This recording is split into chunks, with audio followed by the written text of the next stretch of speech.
Nearly everything we do is driven by code.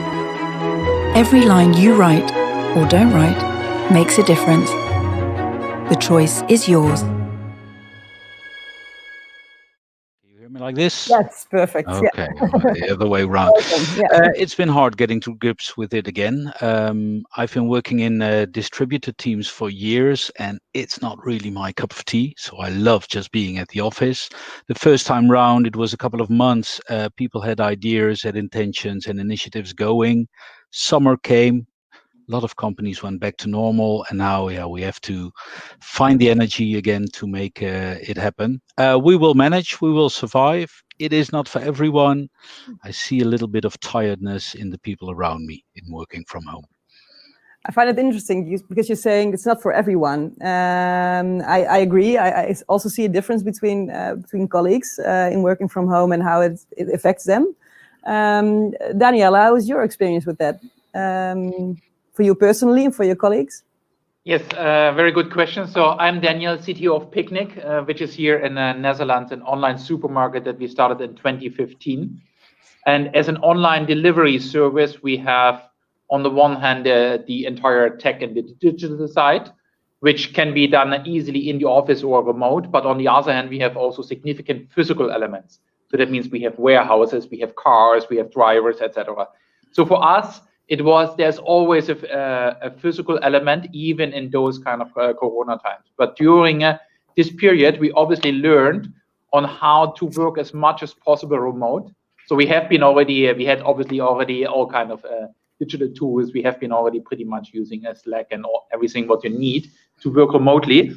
But it was still a kind of a change, because now we had to force ourselves to work whenever possible remote, and to also coordinate ourselves remotely with the people that are either on the street or in the warehouses. And that was definitely a kind of a new challenge. And then you develop all kind of new interesting tools. So for us, we have an office here in Amsterdam where we have normally around 200 developers, in total 300 people in the office. During the peak time of the Corona period, we could only host 50 people or 40 people in the office itself, so kind of really essential workers. So we built a small tool where everybody had to register when do you come to the office, which kind of shift do you use for eating, because even the 40 people had to eat in 4 shifts. So this is all the kind of the small things that you develop left and right during this period. And then obviously most of you have realized now in the supermarket you can only buy until 8 o'clock alcohol. So that means this was a regulation that was announced on a Tuesday. It became effective as of Thursday.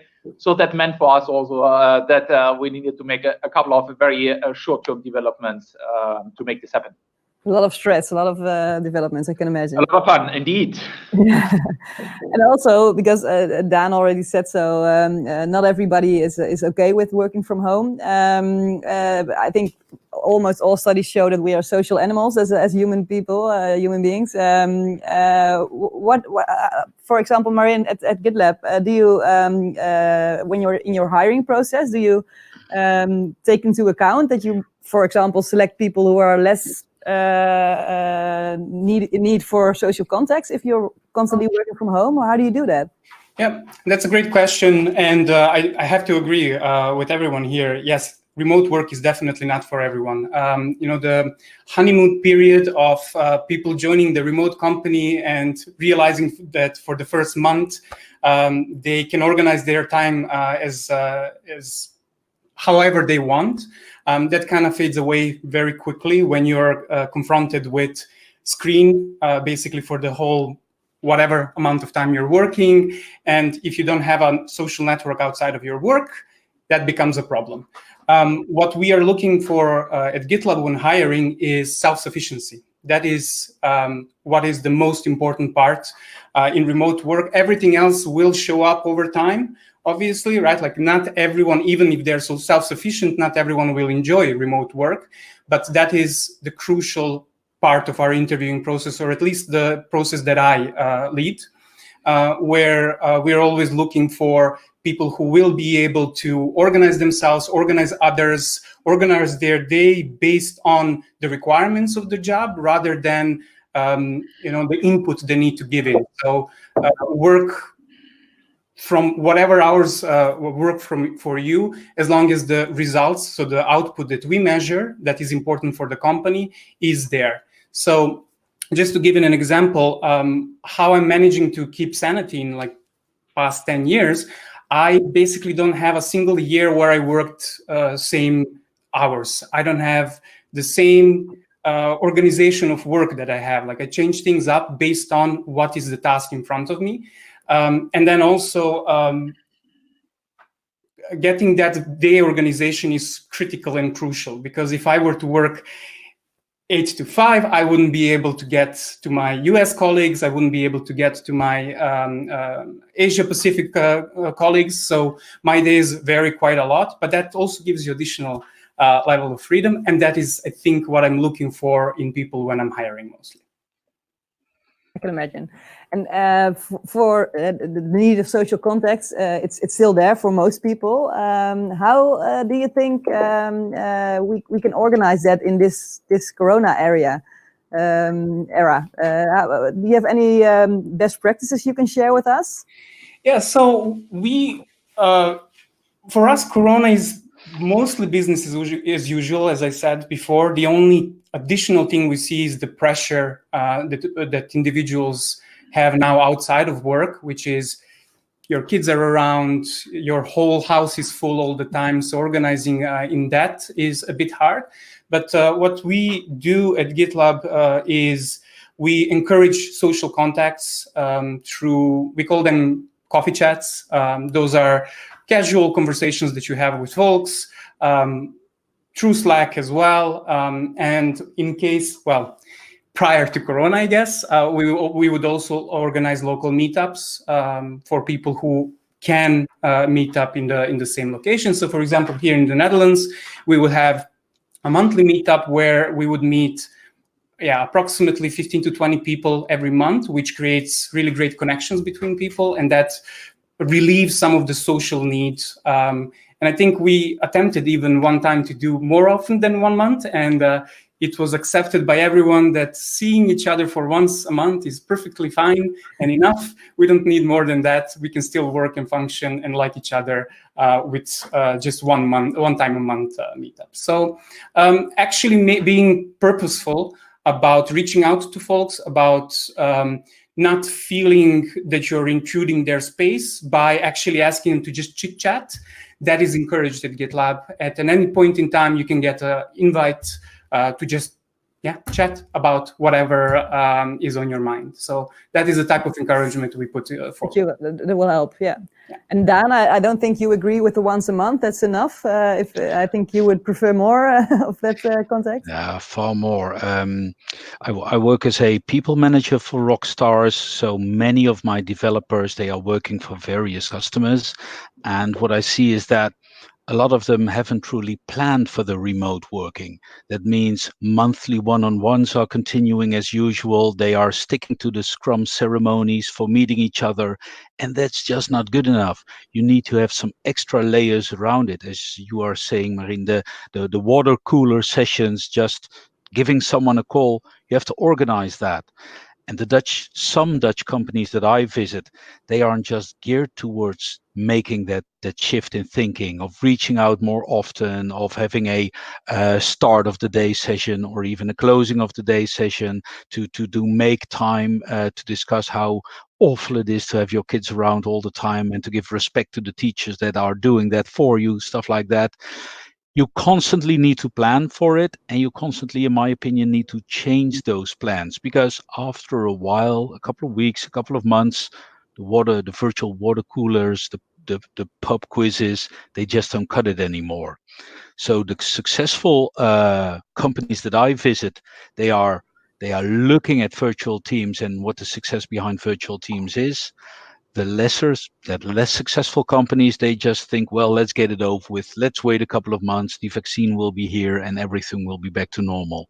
No, I'm very much in favor of having initiatives and having plans, ideas every couple of weeks to keep your people closer.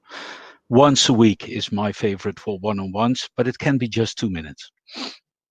I think to build up quickly on what Dan was saying, or basically what you both were saying, is What you see is with GitLab, which started as a remote-first company, if you have this in your DNA, then it is relatively easy to actually also enter a period where we are currently in. And you have been probably better prepared than 95 or 98% of the tech company.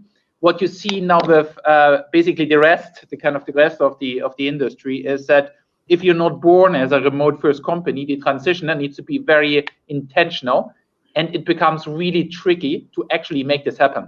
We have been going through the same phase, but what we realized now, because between the kind of the first and the second wave, we went again to some extent back to the office, you become even more effective in your office work if you have trained yourself in a proper remote way of working.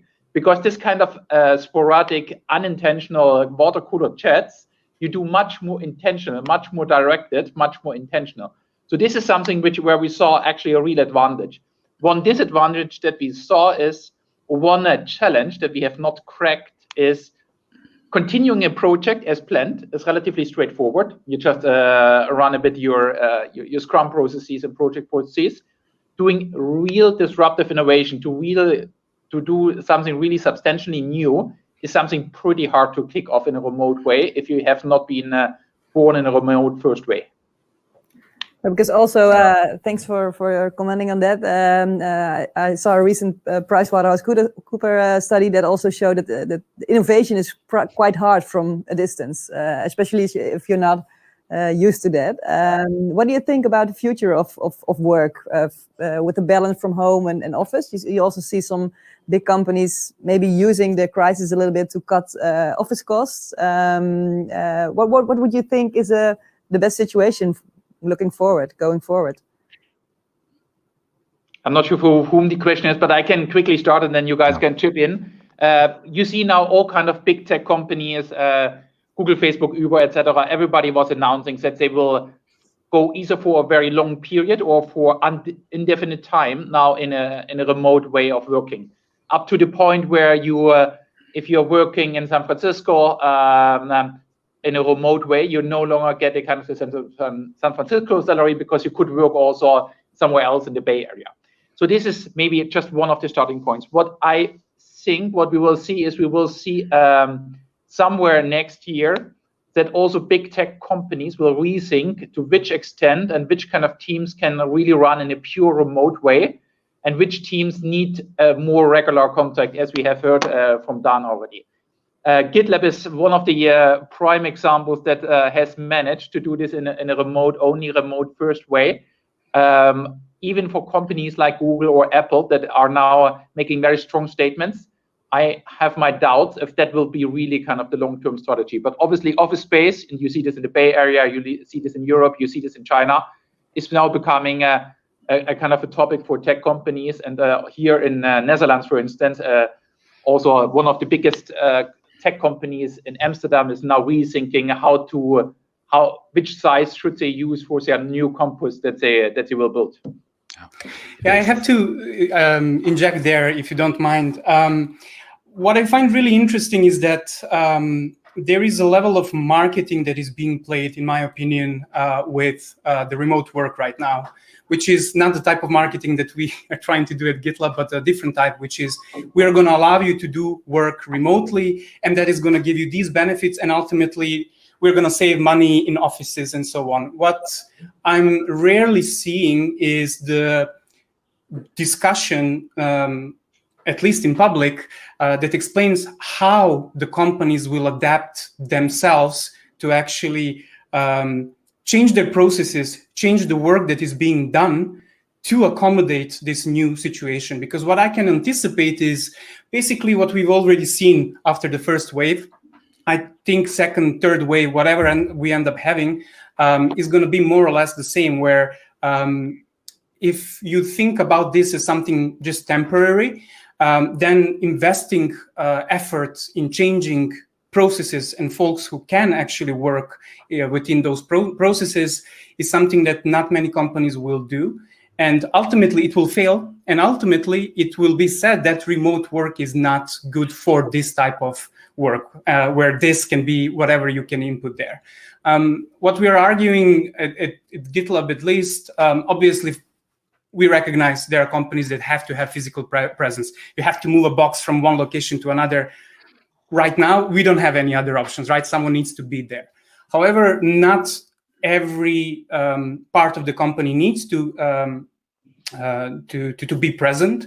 And in order for it to not be present, the company needs to invest. It needs to recognize that there is more of a benefit than just saving in the office space or saving someone an hour of commute. And that is the benefit that we are seeing at GitLab for the past 8 years.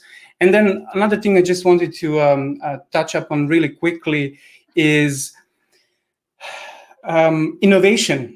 I think innovation is possible. Innovation is possible even in a remote setting. It's just different. It is not the same type of innovation that you would see when you grab a chat with someone in an office and then you talk for 45 minutes, 2 hours, whatever, you end up just brainstorming. It is more intentional. It has to be like more purposeful when you organize the brainstorming session. So for example, with my teams, I organize either once a month or once a week, depending on the level we are talking about. We organize just a free conversation.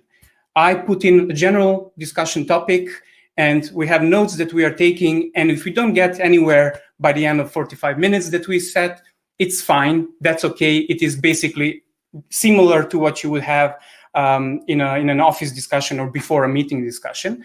But most often than not, people get to prepare a bit.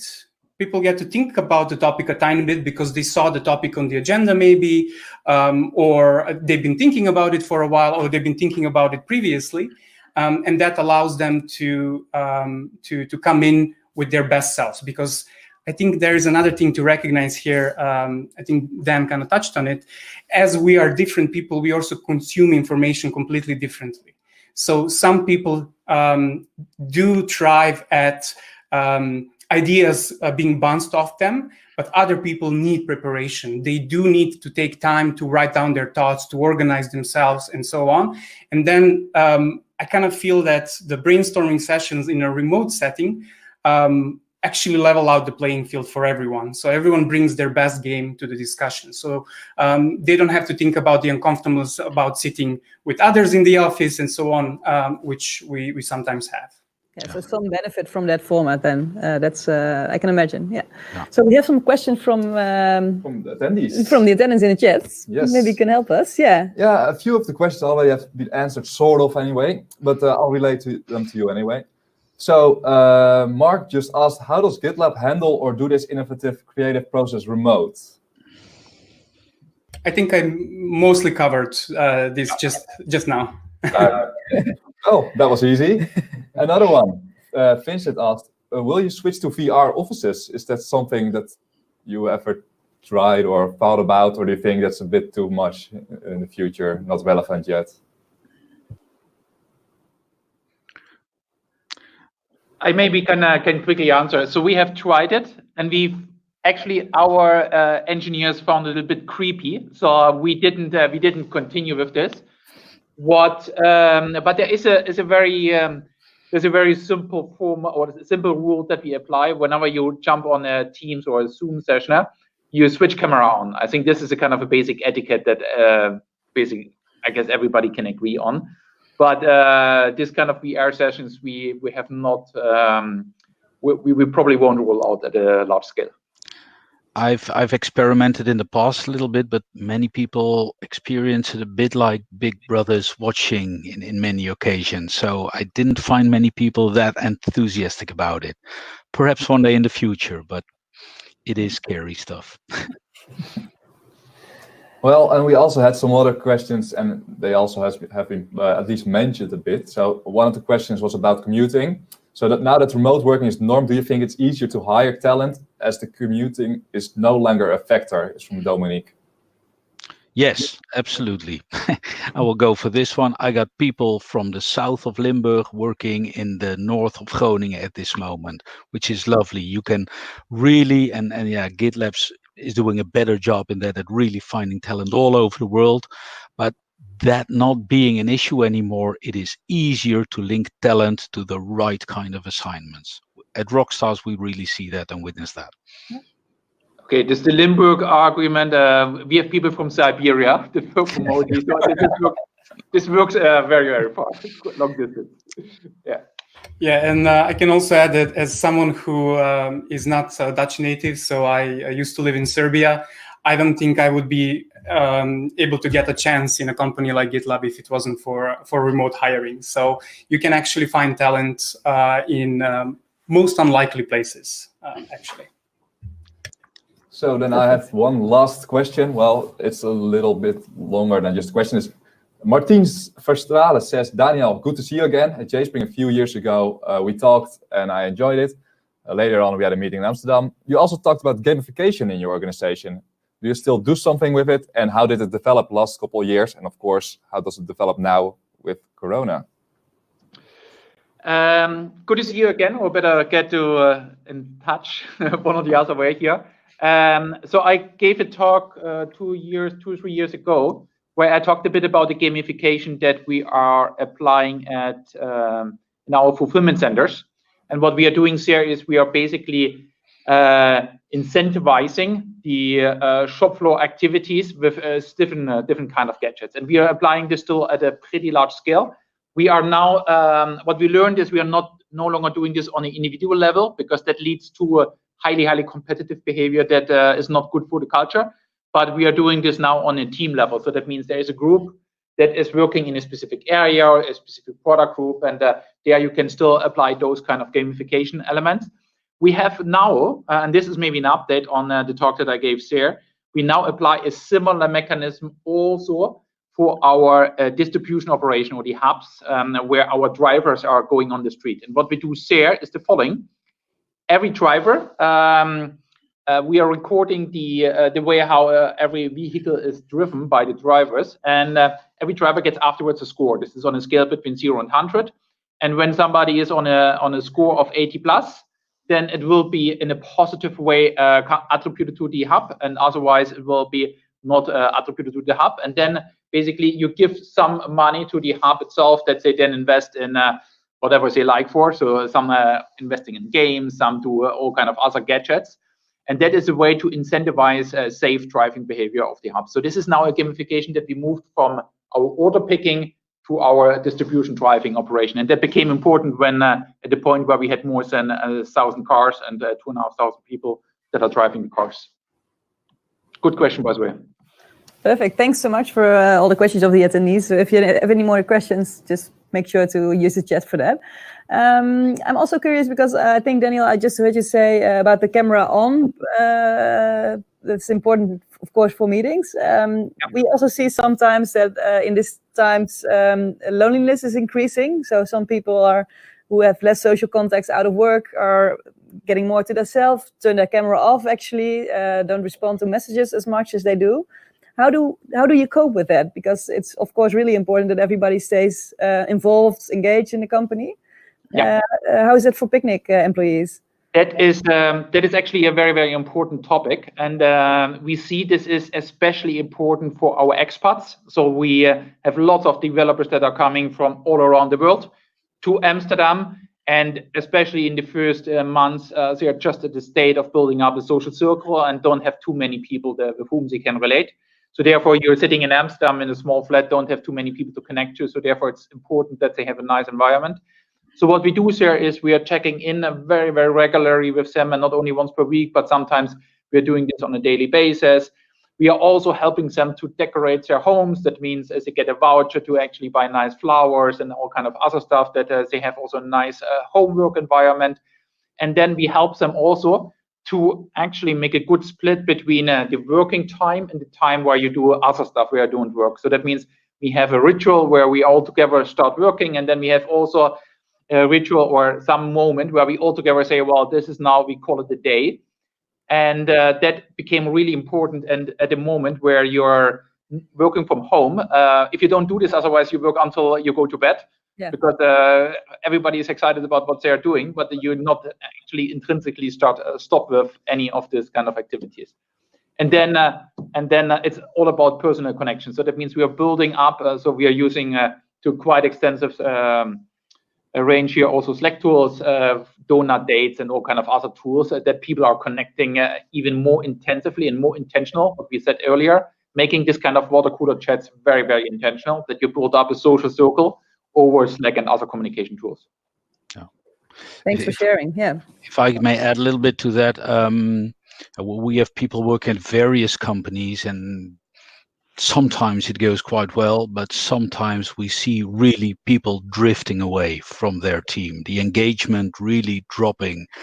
What we try to do is to get in touch with managers, with teams, that the team really is there for each other and that they reach out to each other. It sounds very simple, but in practice, it is quite easy to slack a little bit and to not be as present and to skip such a day start and a day ending.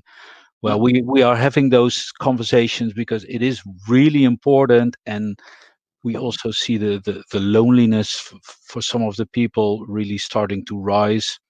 Challenge each other. I'm saying it to all the people here in this group together. A Scrum Master, if he has an eye out for, I don't trust this, I don't know how this is going, or a product owner, or just your teammates or whatever, challenge them to reach out to each other. And also, I'm also a big believer, as Marin was saying, about only checking the output of stuff. But sometimes you have to go beyond that. And hey, is someone just working at night because he only cares about the output because it's his favorite time to work? That normally is okay, but in these times it can also be a signal that something more is going on. Yeah, take care of each other a bit. Yeah, absolutely. And I think the most important thing what we learned there is, obviously a product owner, Scrum Master, tech lead should look out for his team, but the most important element is the peer watching out from your peers. It's not just let's say the people that are to whom you're reporting one or the other way. And therefore being very, very intentional on the way how you take care of each other. And one other thing what we learned, maybe this is just one thing what I wanted to add, is celebrate any form of progress or success, whatever you do. There's a lot of stuff that is not going in the way as you wanted, but you need to celebrate this stuff is going in the right way, especially in those times. And that's I find it very interesting because I completely agree. So celebrating those good times, it makes motivation, it makes things a lot more fun. What do you think has been a good celebration from home, of course? But do you have any recommendations for our attendees on how to do that? How to celebrate together the success you make as a team? So I can share a bit how we do it structurally. We have a thanks channel in Slack. And thanks channel, I know it sounds benign, it sounds like a small thing, but it ends up being an overwhelming amount of positiveness that goes out of that channel. And it actually does impact people positively.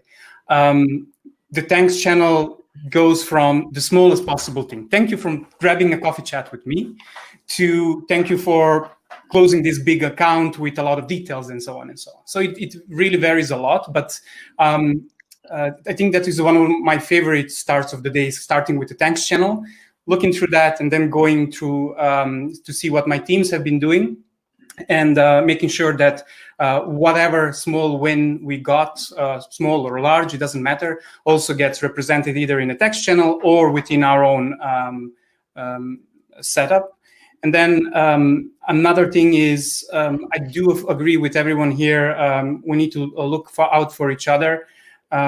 With doing regular one-on-ones that are more frequent, that are more targeted towards building a relationship rather than talking about specific tasks that someone needs to accomplish is a crucial point. And I go through all of the skip levels as well once a month these days, rather than less frequently, to make sure that I get also another level of feedback that I can provide to my managers to share just a different perspective, because I do have a different perspective in work, but also different perspective in how some people function, what I see, and so on. And that can be actually quite helpful. And numerous times, especially now during Corona times, I did compliment people in the team who didn't even realize they did something well, because it was, it's just a small thing, right? That ended up having quite a lot of really positive impact. And just wanted to touch on the previous topic a tiny bit. We started also doing, since Corona, or the first lockdown, we started doing once a month, one day where the whole company is not working. So every month we decide in advance which day that will be. Obviously, if you're in the part of the company that has on-call duty, has to keep the business going, you have different rules. But in general, the whole company is out of office just to make sure that everyone gets space from work. And that is something I think Dan mentioned. People work late, people work different hours, so it's really hard to catch that on. But by enforcing, so to speak, this 1 day a month off, it actually allows people to have an excuse of a 3-day weekend, for example, which can be really helpful. Oh, that's impressive. Yeah. Nice. That you do that. I think so. So Dan, do you have any best practices on celebrating success? Because I know you find it very important. I find it very important, but it's also what we've always done in development. You build teams, and one of the people in the teams always should be a little bit more extravagant kind of person who chases after these kinds of things. I've always appreciated that, and in my surroundings now, I challenge these people more to give it a little bit of an extra.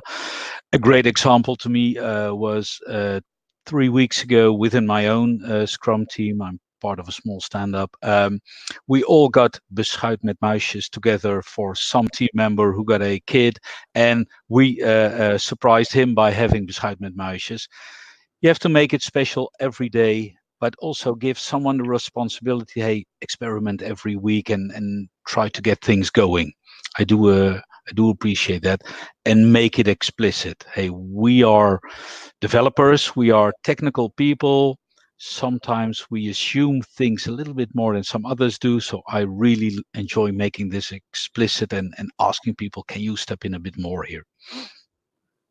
Nice example. I think on that energy, you can go for weeks again. So I can imagine that really helps. But we do have one remark in the chat about this conversation, about the successes. So Vincent says, celebrating and ignoring that these times are still hard or odd can lead to quite some pessimism, though. So yeah, I think you have to be careful with trying to celebrate it too much. I don't know what's your opinion about that. Celebrating something doesn't force you to ignore the situation, right? Like the company doesn't, or the people in the company are not an island, right? So everyone is aware of that. It's just that we react differently to different things, and a bit more positivity in a situation where, I don't know, open up a news and listen to it for half an hour and you're going to get really depressed. It's really tough. So celebrating even like smaller things right now can actually have positive effect. And then also ignoring, if something is too over the top, sure, you can always choose to ignore it. But it is important that you actually give a signal that not all is doom and gloom, and that you can actually celebrate even the smallest possible things to ensure that people are motivated further. Yeah, I think the key point here is to keep it proportional. So that means if something is a small thing, then don't over celebrate it. But on the other hand, if something is a progress, then you should certainly celebrate it, because all the stuff that is not going well, other people will very likely and very directly, explicitly raise as an issue. So therefore, you need to also balance this from both sides. I think Vincent hasn't heard me curse at the start at the first Monday morning meeting every once in a while. I think there should be room for that as well. You can bring your emotions to the table. We try to make it positive and we try to look forward. But every now and then, cursing at the times we are in, that is allowed to be there as well. For that, I might advise a Scream channel. So a channel where you have mandating caps lock, so large letters, no profanity, but everyone is allowed to express themselves with caps lock. Honestly, it is a great stress reliever, so I could advise it. So are these channels? You guys are just awesome. So Marin, are these channels, the thank you channel, thanks channel, and the Scream channel, are they open for everybody, for all the 1,400 employees? Yeah, everyone can join, leave at whatever time. The only thing we ask is that make sure that you keep in mind that we are a global company, different cultures and so on. So no profanity, no calling out folks, because that can actually cause problems for others. But actually saying something like, I don't watch the news anymore because it's frustrating, actually gets that out of you. Yeah. And helps others either put supportive emojis or say, well, what makes you say that? The news are great. No one said ever. But the point is there, right? Like you can actually open up a discussion and maybe even connect with people that way, right? Like, hey, I saw you saying something there. Yeah, I find it very great ideas. I'm in. So I can see that we're in our last minute already. Well, if you're up for it, we can maybe close down with one last question of the audience, because a few people asked pretty much the same question. Maybe you can also give your opinion about it, because you're also one of our special guests, of course. So Ivo and Ari were asking pretty much, is remote working the new normal? Also after Corona is over? Or is it expected of your employees to start commuting after Corona? What's your opinion about that? So maybe you can first. Yeah, I can start. Well, for me personally, I really miss being in between people. So as a company, I think we will always encourage people to work from home if that's more suitable, if the commuting is better or less, then of course. But I think we will definitely make space for people to work at the office for 2, 3, or 4 days if they want to. I think it's really on a personal level that it's important that everybody takes the step that they like and they encourage. But I think for me and for our company, it will be really important to be connected at the office. So that's my opinion on the subject. Yeah. Maybe someone of you guys also have a different opinion about that, or maybe the same opinion. Daniel, how for you? Because Marin, I think, will stay at home. Yeah, I just want to say that I cannot wait for us to be able to travel again, because meeting colleagues in that one location for a week is a highlight of the year for a lot of us. For me, specifically, like 7 years in a row, which is something that I think will make sure that we stay all remote and not have offices. Like as long as we have that, I'm certain that we'll stay off offices. So we are definitely not on the level of GitLab, but we had pre-Corona definitely a model where people could work remote, but also everybody was showing up from time to time in the office. We will continue and switch back to this.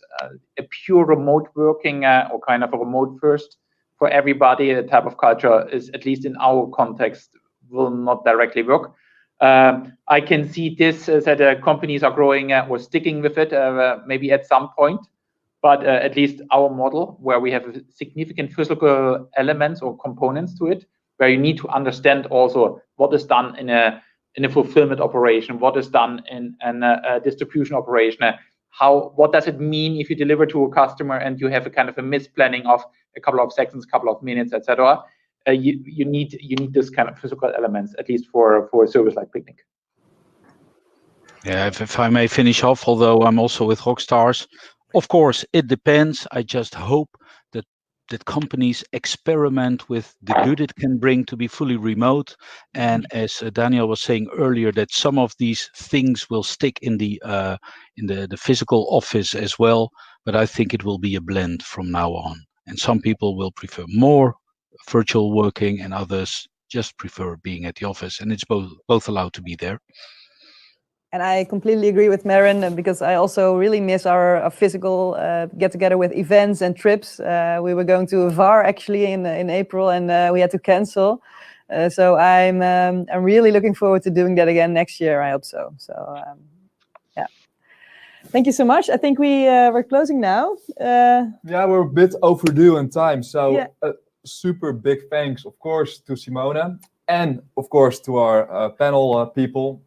So yeah, much appreciated for you guys to join us today and share your opinions. Yeah. For the audience, yeah, I'm looking at the right camera. Okay, sorry, I'm switching a bit too fast.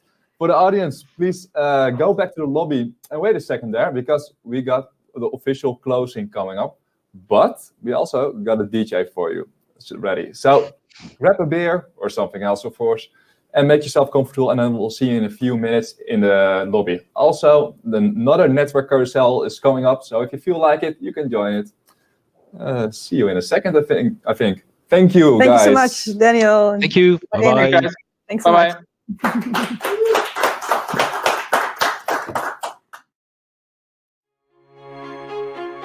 Code is everywhere. You get up with it in the morning. You take it with you on the go. It brings us closer to one another. It makes life easier, nicer, and it allows you to discover the world, make new connections, realize ambitions. It may even save your life.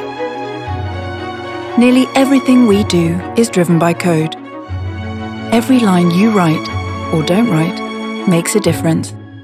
That's why we write code that contributes to a better world, that helps shape a sustainable food chain, that empowers people to become financially self-sufficient, and gives people back control of their data.